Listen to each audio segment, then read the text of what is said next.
These are roughly 28,835 jelly beans. I counted out 500 of them and used those to weigh the rest. In this pile, there's one jelly bean for each day that the average American will live.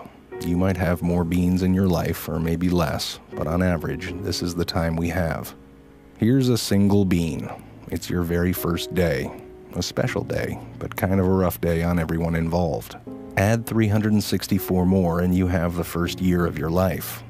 Now, for a sense of scale, here are your first 15 years, 5,475 days, which brings us to the threshold of adulthood.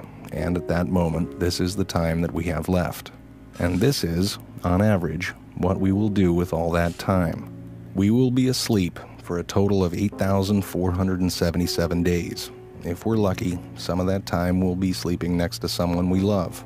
We will be in the process of eating, drinking, or preparing food for 1,635 days.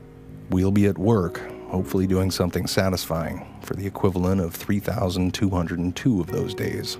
1,099 days will be spent commuting or traveling from one place to another, maybe a little bit more if you live in LA. On average, we will watch television in one form or another for a total of 2,676 days. Household activities, like chores and tending to our pets and shopping, will take another 1,576 days. And we will care for the needs and well-being of others, our friends and family, for 564 days. We'll spend 671 days bathing, grooming, and doing all other bathroom-related activities, and another 720 days will go to community activities like religious and civic duties, charities, and taking classes. After we remove all those beans, this is what remains. This is the time that we have left.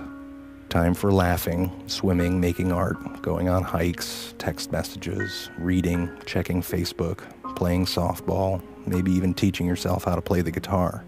So what are you going to do with this time? How much of it do you think you've already used up? If you only had half of it, what would you do differently? What about half of that? How much time have you already spent worrying instead of doing something that you love? What if you just had one more day? What are you going to do today?